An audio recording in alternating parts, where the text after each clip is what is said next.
Welcome back to the Red Dice Diaries. I'm John, and today I'm going to talk a little bit about the end of my long-running Smoke and Snow Old School Essentials game after the music.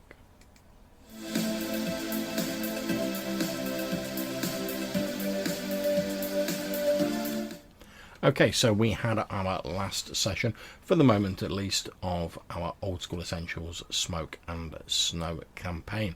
Obviously there's going to be spoilers and such like for that, so if you don't want to hear that, you might want to come back to this video later. In the last session, the characters were attempting to retrieve the body of the wife of one of their characters, the barbarian Brock Montaigne, that had been stolen to have some evil necromantic rite performed on it.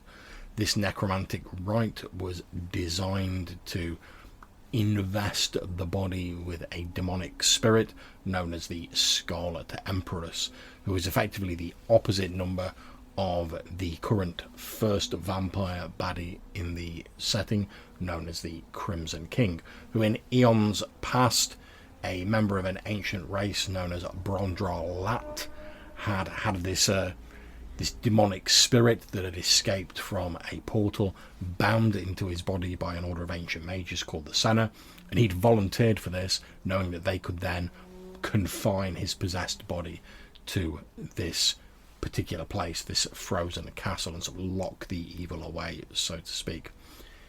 He effectively then, because of this demonic taint in him, became the first vampire of our setting. He's the Cain of our setting, if you want to use the older World of Darkness sort of nomenclature there.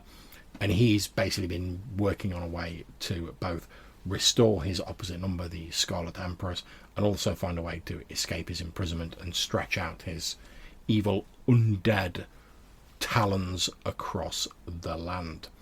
So the players who are going to try and stop this, the barbarian Brock Montaigne had used his recently gained class ability to call upon a horde of 250 barbarians, and they were going to march towards this castle, around which the Crimson King and his sort of lesser children, the normal sort of vampires in the setting, who were less powerful than him but weren't bound to the castle in the same way. That's how he'd been spreading his influence. They were gathering a huge undead army so that when he was free, he could then march across the landscape, bringing death and destruction to all in his wake. So the way we decided to work this was effectively the barbarian horde would occupy the undead army outside, which I tracked very abstractly. I sort of decided they were roughly evenly matched. There were more undead, but their troops were less competent, whereas the barbarians are all like sort of leveled fighters and stuff like that, but there were less of them. So just every now and again during the session, I would have both myself for the bad guys and Darren Green, who plays Brock, roll a d6, and whoever got the highest number would decide that's how the sort of battle was progressing. So we started off with the sort of barbarian horde sort of making a strong start, despite taking early losses because of missile fire. Once they got stuck into combat, their greatest skill was telling. However, they then got encircled by the undead, who had vastly superior numbers, and they had evil magics on their side, something the Ice Walker barbarians don't truck with. But eventually the Ice Walkers were able to break out of that, and they were triumphant. And this was all sort of described and sort of handled fairly sort of descriptively and narratively by myself as the session went on, since it was only really a backdrop as such.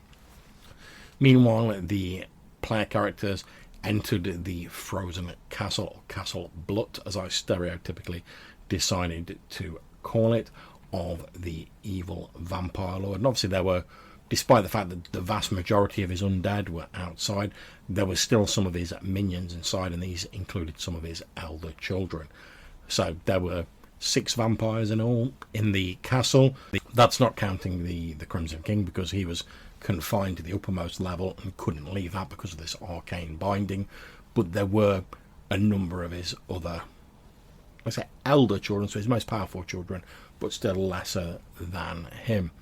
And what they did with them is they would have 3 of them rest at a time, because there was no sort of like natural light in the lower levels of the castle, so they could be active a little bit more than vampires would be normally. They would have 3 of them active, conducting this ceremony to put conjure this demonic essence from the demonic abyss, the demonic gate they'd managed to open, and put it in the body of Lanrivar, Brock's wife, so that she would be embodied in that, and then the Scarlet Empress would have entered the world.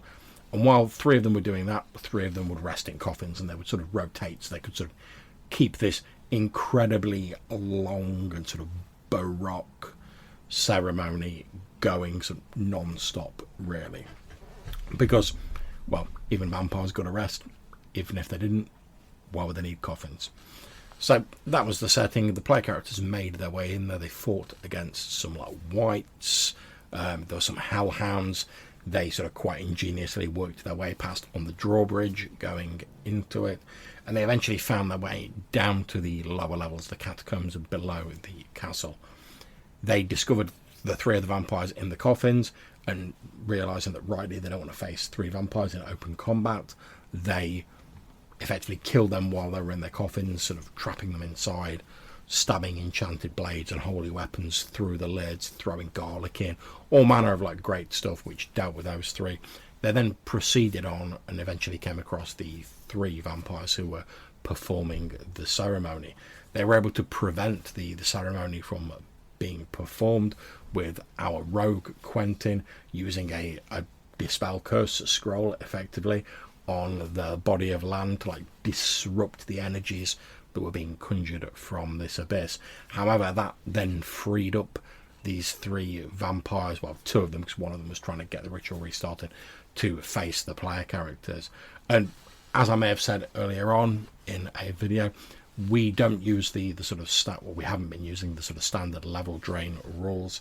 We use the alternative offered in issue 1 of the Noxine by the Merry Mushman, and that was in an article written by Gaber Lux, and it basically proposes that instead of draining levels and you have to slog your way through all that XP, they actually drain stats. So Wights, Wraiths and other lesser undead drain 1d6 constitution, Spectres, Vampires and other greater undead drain 2d4 constitution, Shadows drain 1d4 strength. Your scores recover at a rate of 1 per day, and a character drained to 0 and a score is lost and becomes an undead of a given type. And as it quite rightly says in this article, with these changes in effect, undead represent a greater immediate threat, but they don't damage long-term player viability. And don't get me wrong, if you love the old level drain, absolutely fine, you crack on. I've always found it a bit of a chore though for you to have to work up to getting all these XP to get up to a certain level, and then you're effectively like set back and you've got to work your way back up again. And I understand that's part of the fear of level drain, you're threatening something the players value, and that's fine, but it's the long slog to get back to where you were that doesn't really appeal to me.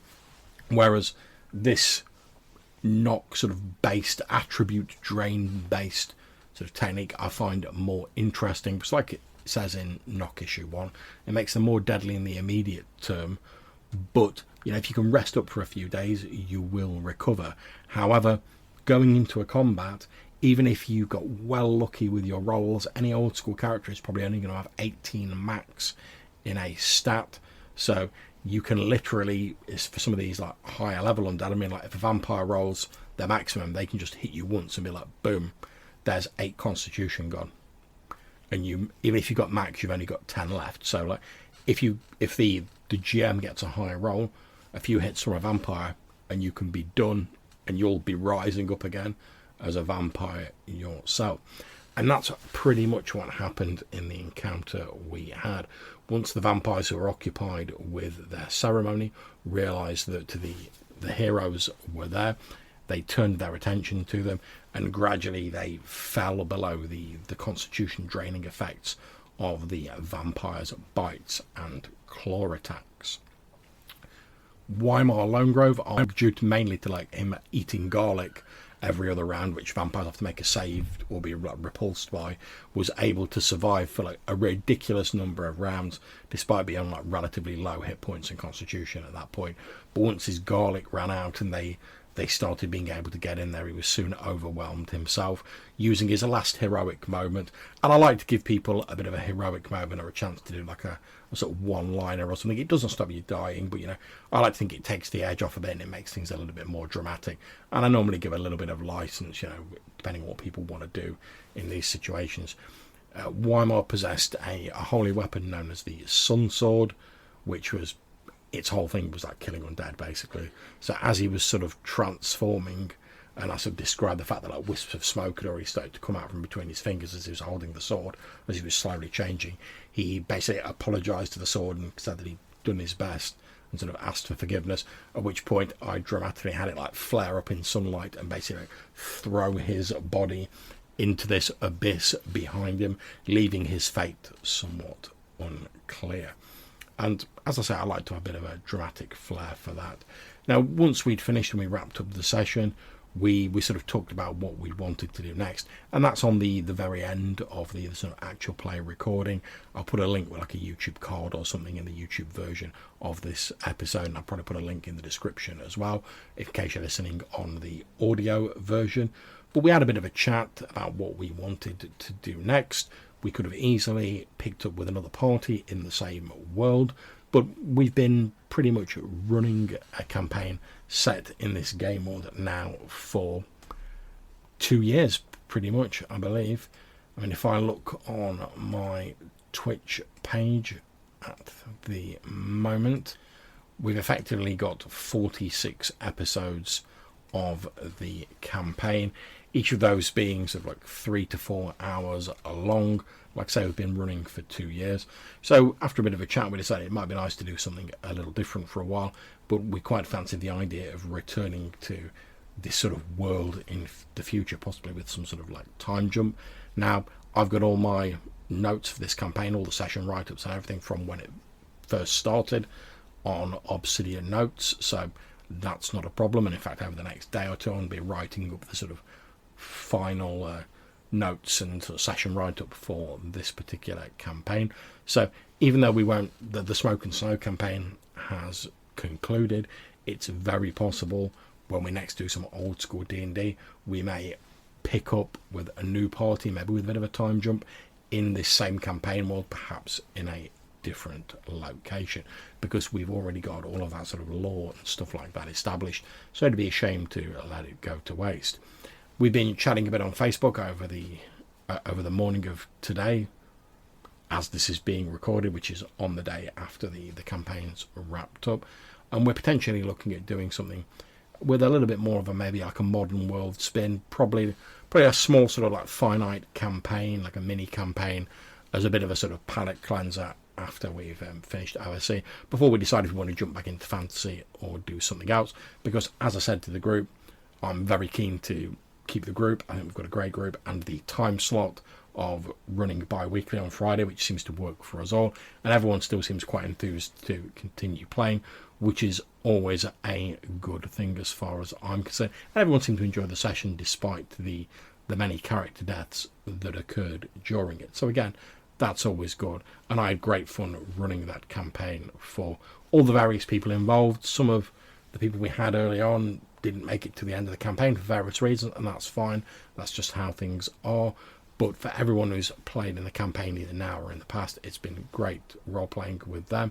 Thoroughly enjoyed it, and I'm really looking forward to the next campaign. So that's it for this video. I hope you've enjoyed this quick discussion about the end of our recent Smoke and Snow campaign. Hopefully we're going to have a meet-up virtually with the player group in the next couple of weeks and discuss what we want to do next. Maybe do a bit of session 0 and character genning, and then hopefully a couple of weeks after that we'll be ready to start a new campaign, and I'm very much looking forward to that. But hopefully we'll swing around to revisiting the world of Smoke and Snow at some point in the future. So if you've enjoyed this video, maybe you'd like to comment on it or drop us a message. Let us know how you've handled the end of your campaigns and whether you've decided to push on in the same campaign world or do something different afterwards. Either way, we'd love to hear from you. You can get in touch with us a number of different ways. You can send us a voicemail message using either SpeakPipe or Anchor. There'll be links in the description of this episode. Or you can send us an email to rddrpgpodcast@gmail.com. So until we see you again, take care, stay safe, and whatever you're playing, have fun.